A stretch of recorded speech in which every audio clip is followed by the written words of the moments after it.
StraighTAllDay.com. You're now tuned into the show where you learn the discipline to show up day after day to do the work, the confidence to put yourself out there boldly and authentically, and the mental toughness to continue showing up, doing the work, putting yourself out there, even when the success you've expected to achieve has yet to be achieved. And on top of all this, you get a huge dose of personal initiative, which is the go-getter energy that moves any one of us, including yourself, to go and make things happen instead of wait for things to happen. Then we put all this together into a series of frameworks, approaches, insights, strategies, and techniques all underneath the umbrella of one unified philosophy that is called Work on Your Game. My name is Dre Baldwin, also known as Dre All Day, and welcome to the show. And today's topic is the requirements for intelligent disagreement.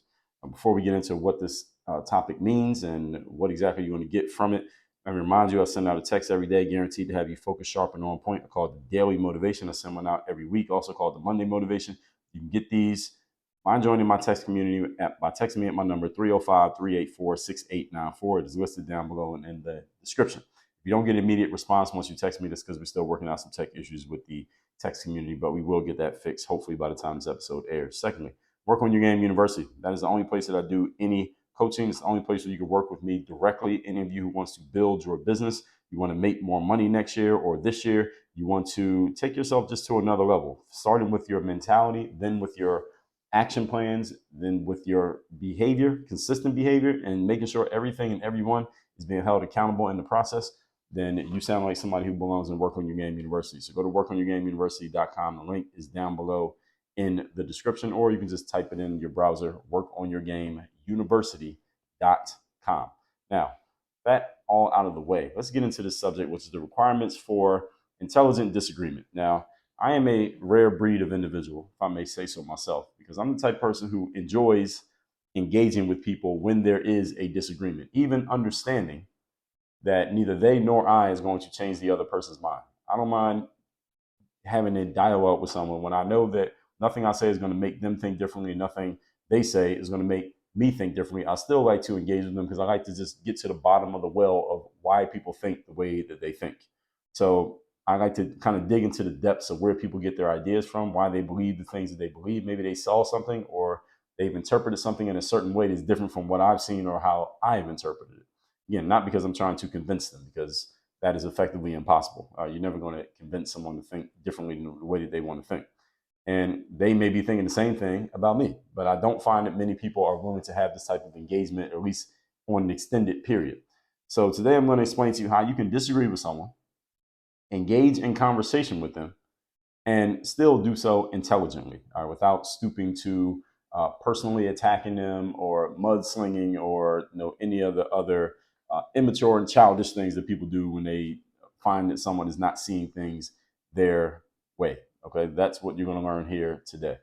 And again, doing this all intelligently. This is a lost art that is getting even more lost today. Is getting worse.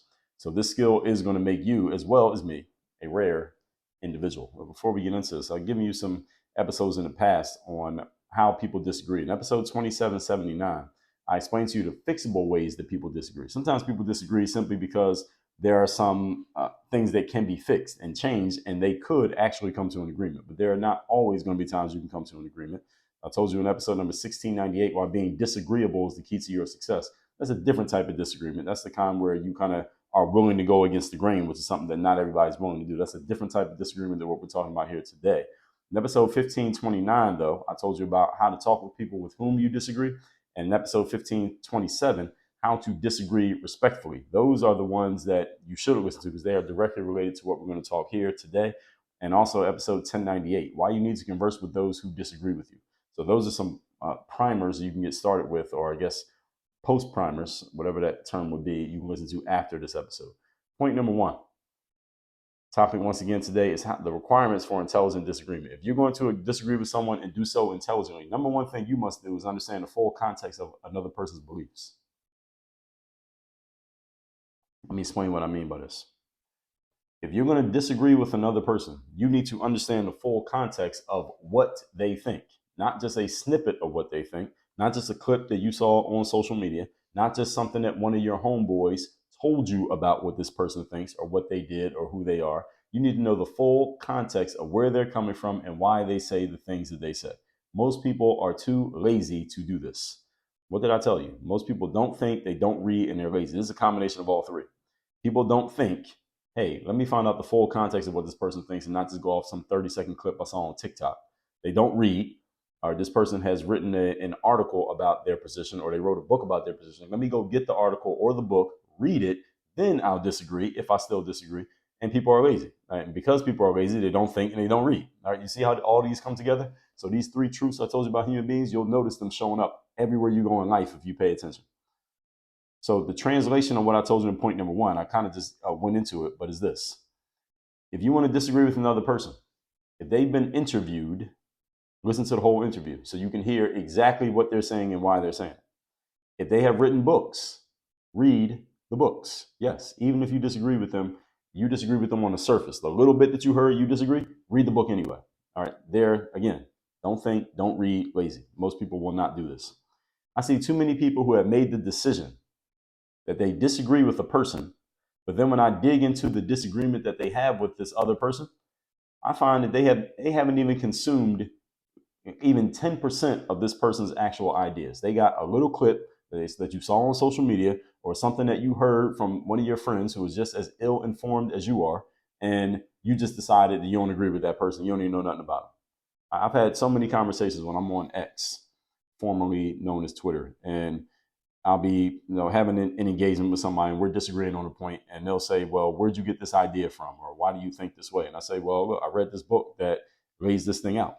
And I'll even put them a link to the book, and they'll come back with something like, it usually sounds something like this. Well, no, I don't listen to that person because, and they'll come up with some ad hominem attack they have about the person. Well, this person's a hack, or this person is a conservative, or this person's a Trump supporter, this person's a racist, or this person's a dummy, or this person is not an expert on the subject, so they shouldn't be talking about it. These are all things that people say just as a way to give themselves an out clause from getting the full depth of another person's ideas, so that they give them, it's basically an excuse to dismiss. That's what it is.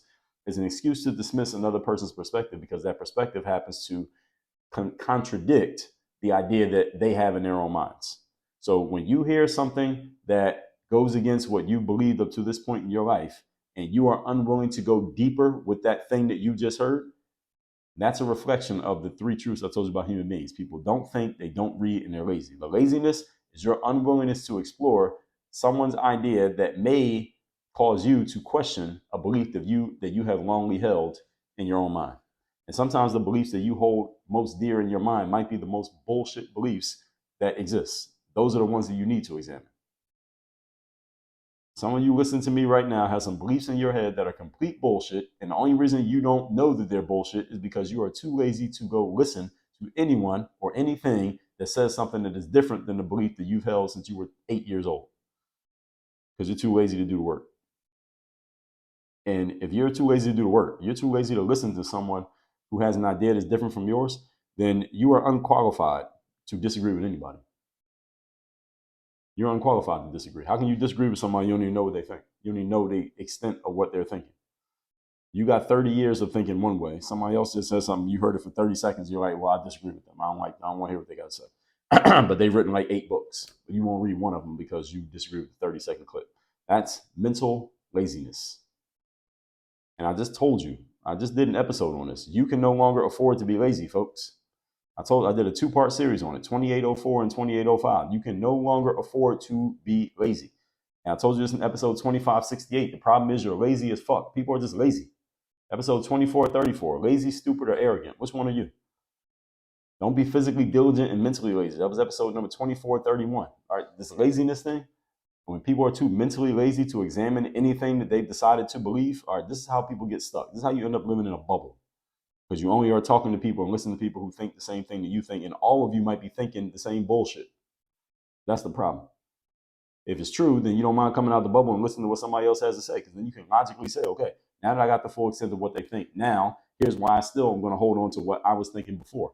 Or you may say, all right, now that I got the full extent of what they're saying, I've changed my mind on a few things. Generally, I may still point in the same direction, but I've changed my mind on a few things because now I got the full information.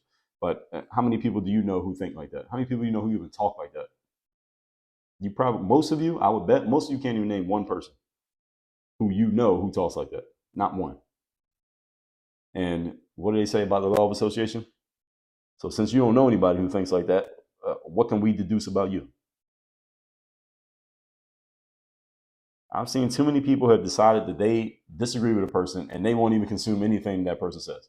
I got an email from someone the other day, and they were saying they were responding to an article that I had written, and they received the article via email, and they said, "Well, Dre, I disagree with the views of," because I had referenced a person in my article. And they said, "Well, I disagree with the views of this person who you referenced."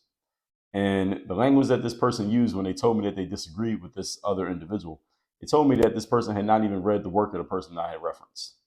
And this is problematic on multiple fronts. So first of all, I responded to that person and said to them, "Okay, well, what you're saying about this third person individual," I said, "This person's written books. Have you read any of their books?"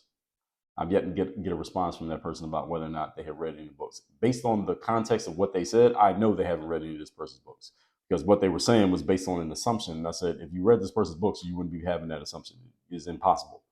This person hadn't done any reading. So basically, they had heard from someone else that this person's bad because of this, that, and the third, and they just decided, I'm just going to accept that and not do any mental work of my own.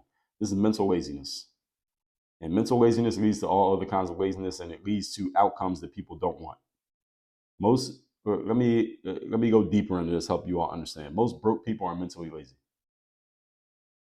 So any of you listening to this right now, and people have different definitions of how they describe it, but if you feel like you're broke right now, you are probably also mentally lazy. Usually I find those things go hand in hand. Usually. When people get physically not in the shape that they want to be, often it's mental laziness that causes it. If you're not as disciplined as you want to be, not as confident as you want to be, often mental laziness accompanies these attributes, for lack of a better term. Now, the reason this is problematic, that this person was telling me they disagree with this other person, I know they hadn't read any of their work. Number one, the person I reference has written books, and most people know this person has written. If you heard of the person, then you know they've written books, because they're most known for writing books. So you know they've written books, but you haven't read any of them. All right, just as many or maybe even more, this person's written a lot of books, like maybe more than I have. Number two, this person has interviews out there in which they explain the context of their perspectives. So if you are too lazy to read a book, and many people are too lazy to read a book these days, as they say, the saying goes, you want to hide something from people, put it in a book. So any of you has cash and dollars laying around your house, just hide them inside the pages of books. Nobody will ever steal it. So if you're too lazy to read a book, go listen to their interviews. If somebody gets interviewed, I was just watching an interview. Candace Owens was getting interviewed. It was maybe an hour and a half long. And I listened to the whole thing because I just wanted to hear what she had to say on their particular subject. And anybody else, if I want to read your book, I can at least listen to an hour and a half interview. I can put it on 2x speed and listen to it on YouTube or a podcast or wherever your material is out there. You at least got to consume the entire context of something that a person's put out before you decide that you disagree with them. Most people never do this because, again, people are fucking lazy. And it's costing you in more ways than one. Number three reason why this is problematic, as the person who was replying to my email and telling me that they felt that this other person was wrong, that they never consumed any of their material, and they said, well, this person's just simply speculating on this subject. They didn't actually know what they were talking about, right? But they had already made up their mind. This person who emailed me had already made up their mind that they didn't want to hear what this referenced individual had to say. But I could, again, tell by what they said that they didn't know what they were talking about. Like I wasn't harsh with this individual, but I'm reading it thinking to myself, like, yo, you don't even know what you're talking about. You're just repeating things that you heard. You only had the information. Like, how can you come to this conclusion with no information? But this is what people do all day, every day. It's not just this individual who emailed me. People do this every day. They just come to conclusions mentally with no information, zero. This level of ignorance is unacceptable for adults. This level of ignorance is unacceptable for adults. What does ignorant mean? Ignorant means to not know something. If you're going to come to a conclusion on a subject, but you are ignorant on the subject, then that's unacceptable. You have to know what the subject is in order to come to a conclusion on it. If you don't understand it and the subject of another person, if I'm going to say I don't agree with this person, I'm going to dig into what that person has to say in full context, then I'll disagree with them. But until I get the full context, I may be a little bit like, that's interesting what this person says. Doesn't sound like someone I would agree with, but let me make sure, let me get everything they had to say before I come to a conclusion about them. I did a 4-part series on how to be an anti-racist. It's a book written by Ibram X. Kendi. Ibram X. Kendi is a person who I fundamentally disagree with his approach. I fundamentally disagree with his approach, what his business is about, what he has presented himself to be about. I'm not going to say what he's about because I don't know him, but what he presents himself to be about, what he put himself out there publicly as, I fundamentally disagree with this man, Ibram X. Kendi. But guess what I did? When I saw what he was doing and I heard about his approach and I saw some clips and I saw some things of what other people were saying about him, I said, let me get my own information. Let me go get his book. Let me go buy his book and read it myself. And that's exactly what I did. I bought his book and read it. I read his book twice. Because the first time I read it, I said, I can't believe what I just read. Let me read it again to make sure. All right, make sure my eyes were not deceiving me. I read the book again. And then I did a 4-part series explaining why I disagree with him fundamentally. And because that book is like the foundation of his whole career, that book. I mean, anti-racist. He has other books. I may read some of his others, but that one is his foundational book. And I disagree with the foundations of what he's about. But I can intelligently disagree with him because I read his book. I read, who's the other chick? Robin DiAngelo. This is the white woman who wrote a book trashing white people. All right, so you make of that what you will. I disagree with her fundamentally, but I read her book before I decided to disagree. If I'm going to disagree with you, I'm going to at least consume the full context of something that you have to say, something that you have put out there that you're standing on, like something that you are professionally standing on. I'm going to consume that before I say I disagree with you. I'm not going to go off a clip that somebody took, a little out of context clip from you did a 2-hour presentation. Somebody took 2 minutes and they're going to try to frame it and make it sound like people do that. You can do that with anybody. You can take something out of context from any person and make them look terrible or make them look amazing. And neither one may be the truth. That's why you got to get the full information of what somebody actually has to say, not just go off the snippets and the clips. But these days, again, people are so damn lazy, you can influence people with snippets and clips because people are too lazy to get the full context. If any of you ever wants to disagree with me on anything, make sure you get the full context of something that I said, not just the bits and pieces that you want to attack. Get the full context of what I said and why I said it. You disagree with something I write in one of my articles, that's fine. Get the full context of it and make sure what you disagree with, you actually have some information, not speculation, not something that you heard. You disagree with one of these episodes of this show. All right, I put the whole episode can stand on its own. You can disagree with it, but make sure you listen to the whole episode, you get the full context. And if I reference other episodes in an episode, listen to those too before you come to me with a disagreement. That's why I reference them. All right, listen to these other ones where I've talked about that part, and that part. So if I just touch on it today, it's probably because I already talked about it in another episode. Read one of my books. Disagree with me on something that I wrote in one of my books. Don't disagree with an Instagram post. Disagree with a book. You see, that takes more work. Most people don't do that work. Ignorance, folks, again, it's not about you agreeing or disagreeing with someone. You can't call someone ignorant because they agree or disagree with something. Call someone ignorant because they don't have the full context of something and they've already come to a conclusion. That's ignorance. So you got to understand someone's context. Remember, I was in a conversation with a person who claimed to be a scientist, right? And they were trying to tell me, this is an example of someone trying to use this on me, the whole ignorant thing. I was talking to this person who claimed to be a scientist. They tried to tell me that gender exists on a spectrum, and therefore it's a social construct. No, you can't use the social construct of male and female and base an opinion on that. This is what this person was saying to me. I said to them that we have male and female, and that's it. There is no in between, so there's no such thing. What I was saying was there's no such thing as a transgender person, and I do believe that. I stand on that. There's no such thing as a transgender person. You can't transgenders. You can't transition from one gender to another. You can't transition from being a man to being a woman. That's impossible. You can't transition from being a woman to a man. And you can't live somewhere in the middle, like non-binary, he, him, them, they, them, no, not he, him, they, them, z, z, and all that bullshit. No, that doesn't exist. It's all nonsense.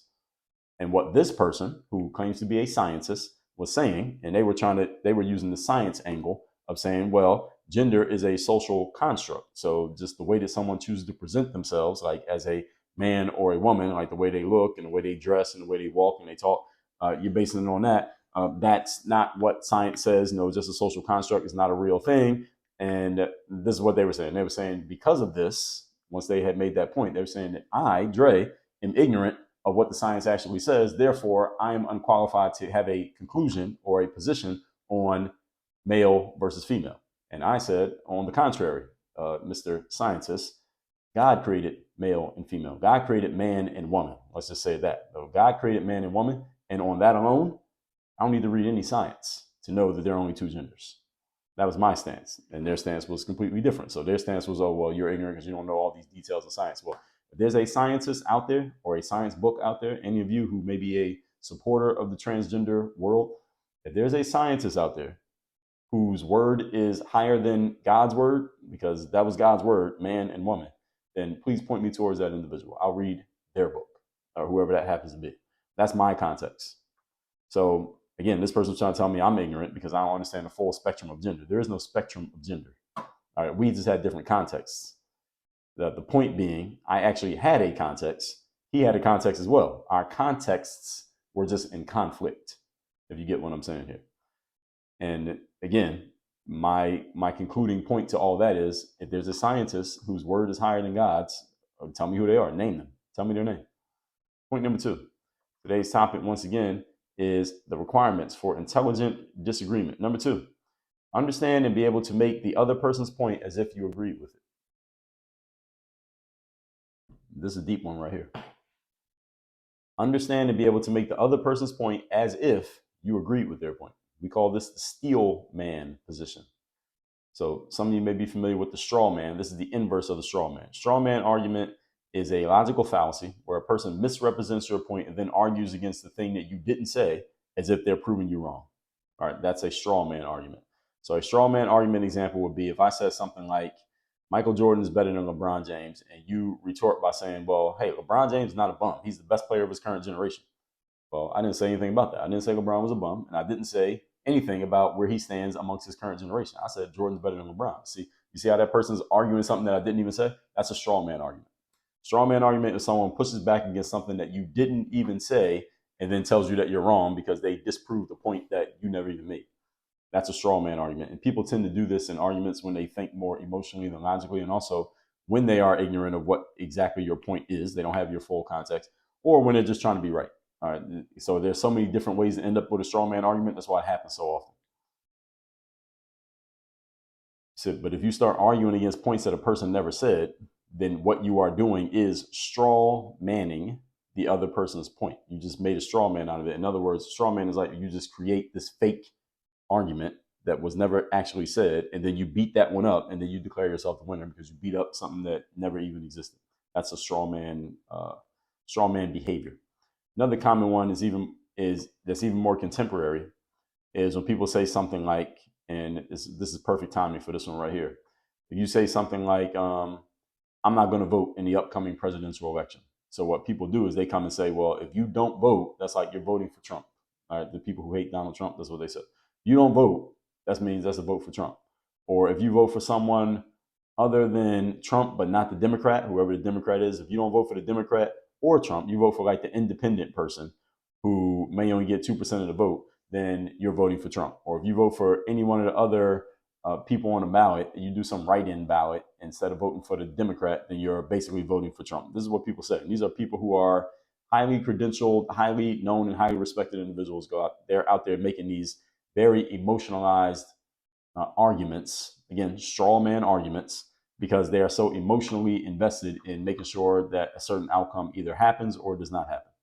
If I decide to vote for an independent candidate in the next election, right? And someone who might only get 2% of the vote and is highly unlikely to actually win, that's not a vote for Trump. That's a vote for the person that I chose on my ballot. See, it's a straw man argument to even say that. The straw man argument is used, this one particularly, is used as a persuasion technique to push people to take the action that the speaker wants them to take. That's all it is. It's a persuasion technique. If you vote for the independent, you're voting for Trump. And you don't want Trump to win, do you? All right, so make sure you vote for the blue guy, whoever that happens to be, or girl. See, this is one of the reasons that people use the straw man, is either to make themselves right or to influence and persuade, often to do both. The steel man approach, on the other hand, is the opposite of the straw man. Is when you understand a person's point so well that you can make their argument better than they can. That's the steel man argument. Most people have no experience with the steel man, and most people would be completely terrible at doing the steel man argument because, again, most people get so emotionally engaged in their position that they're not even capable of steel man thinking, let alone steel man speaking. A good lawyer, a good trial attorney is great at the steel man position. Any of you know a trial attorney, The person who actually goes into the courtroom and argues cases like live in the courtroom and they cross-examine people and all that, they are great at steel man arguments because they had to prepare a steel man argument before they even step into the courtroom. At least any good lawyer, they have to do that. In other words, they got to know your case better. They got to know your argument better than you do, the person you're about to fight against in court. Steel man is when you understand a person's point so well that you can make it just as well, if not better than they could. And the only way you can steel man another person's argument, folks, is first you got to understand it. You can't steel man another person's position if you don't know what it is. This is why you have to listen, not speak. This is why you got to read, not just hear what other people have to say. I mean, other people like your friends telling you what to think about something. It requires you to absorb the full context of another person's perspective, which is why I told you that if a person's been interviewed, they've written books, you got to consume them first before you come to a conclusion about the person. Don't just get the tweet or the shorthand versions of what somebody else had to say. This point alone disqualifies most people from ever being able to steel man anything because, as I told you, most people are too intellectually lazy to engage with anything that they've already decided that they don't agree with. So you can't steel man anything because you want to get all the information. So how are you going to make the case for another person better than they can make it if you don't even know what their case is because you are too lazy to even engage with anything that they've created because you just decided I don't agree with them. Based on what? You haven't consumed anything. Like you saw a 45-second TikTok video, now you decided you don't agree with a person?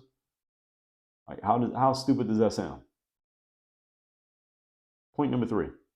Today's topic, once again, is how to disagree in an intelligent way with anyone. Point number 3.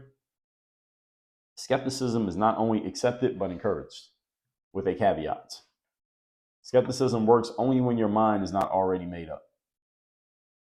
See, to be a skeptic, you have to be open-minded about whatever the topic happens to be. If you're showing skepticism, but you already decided your position, that's not true skepticism. You're just kind of playing the game at that point, which is fine, and that works in some ways and in certain contexts. But if you're a true skeptic, that means you haven't decided anything. You're just trying to gather information.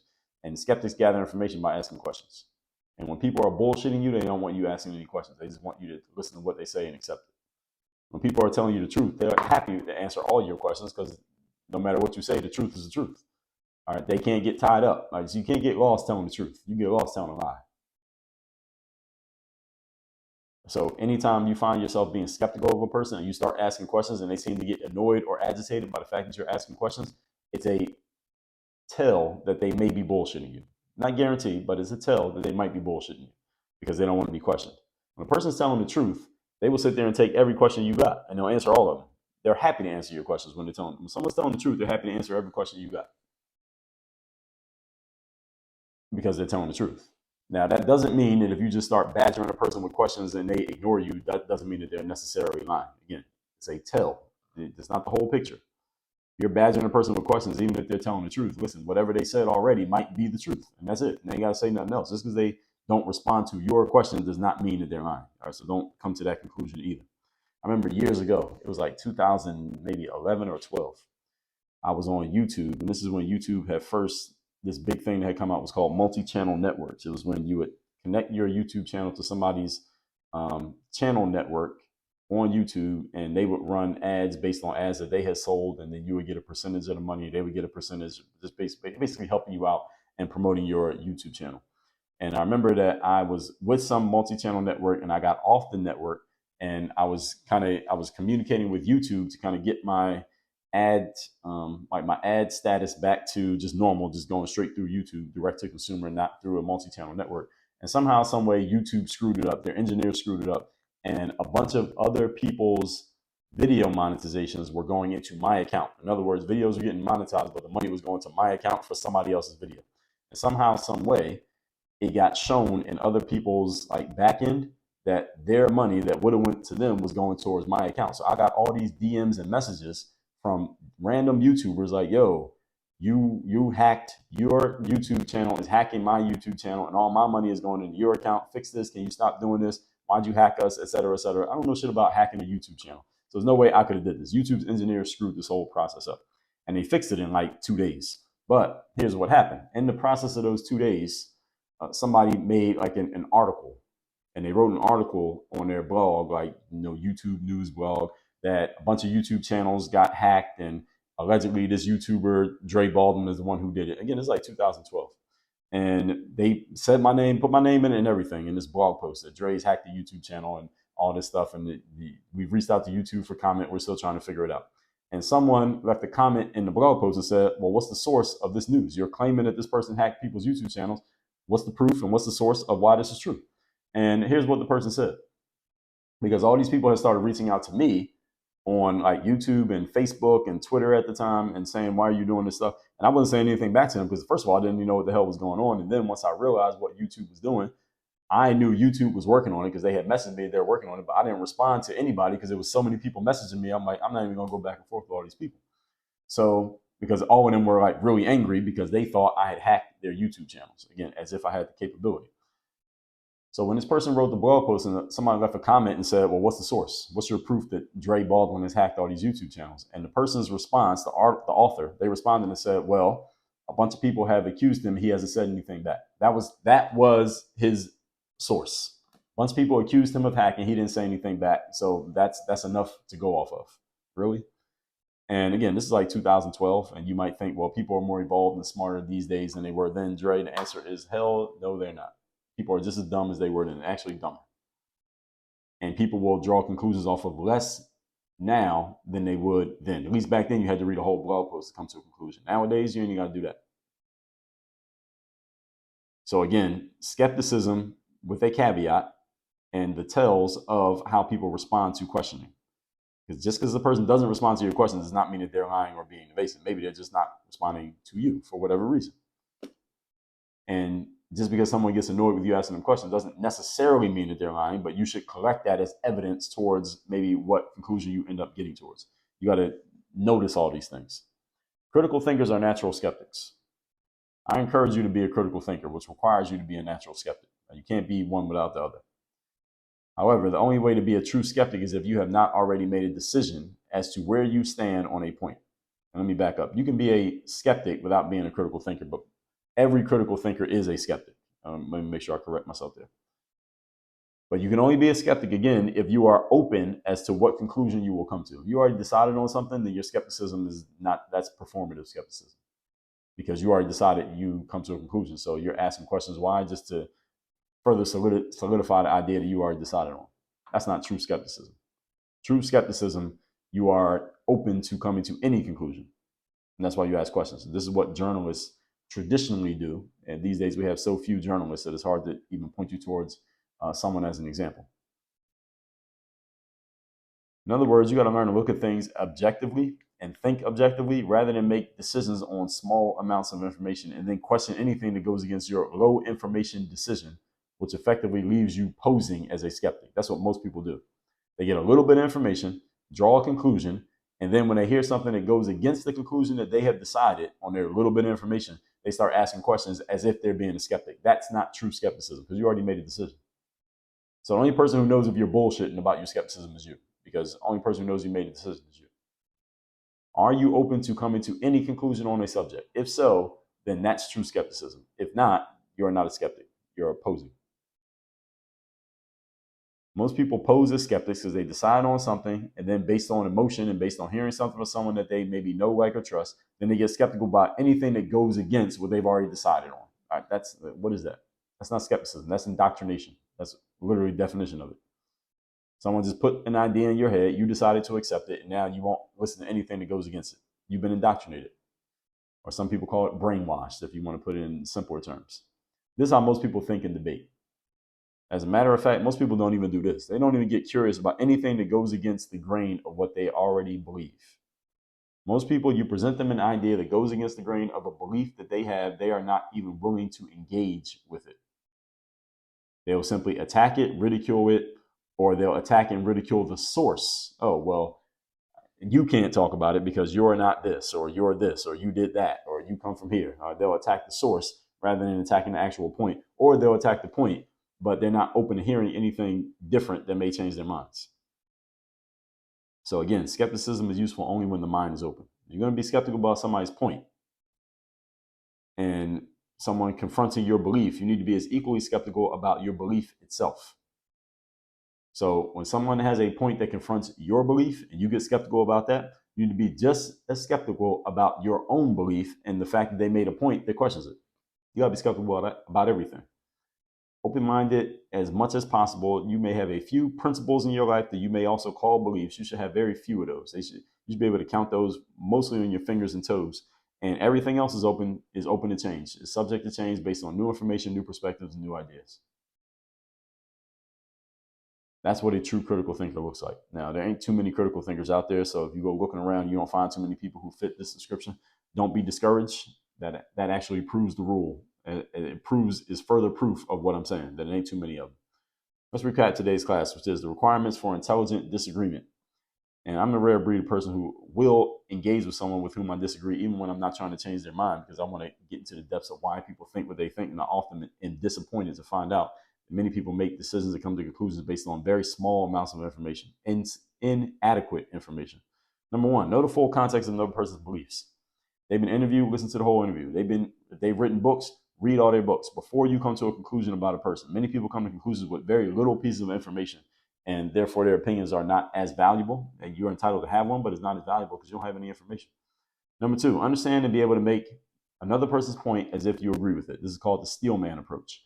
You understand another person's position to where you can make their point better than they can make the point. That is the steel man position. If you can't steel man, you are unqualified to question or talk down on another person's perspective because you don't even understand their perspective. If you understand it well enough, you can make their case better than they can. Number three, skepticism is not only accepted, but encouraged, with the caveat that skepticism works only when your mind is not already made up. So only you will know if you're lying or not about your mind being made up. But you got to stay open-minded to possible new information and possible new approaches that allows you to be skeptical, that affords you the luxury of skepticism. Most people are skeptical only because they are having their ideas challenged, their beliefs challenged by someone who has a different perspective. That is not true skepticism. That's just performative.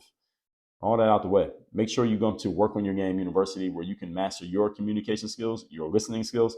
If you want to be a great salesperson, people, especially if you want to sell high ticket stuff, you want to sell things and you want to have like 5-figure days and 6-figure days in your business, then you must become a very good listener. All right. People do not do business with you on those levels because of your eloquence and your ability to talk their ears off and talk over top of them or talk circles around them, because of your ability to listen to what other people need, understand it, steel man where they're at. In other words, you understand their position even better than they do. And when they believe that about you, they will give you what you want. All right, that's how it works. That is a communication skill. And I can teach you how to do that. Just come to workonyourgameuniversity.com and we can get started right there. Click the button, schedule a time to get on a call with us, and we'll take it from there. Work on your game. Dre, all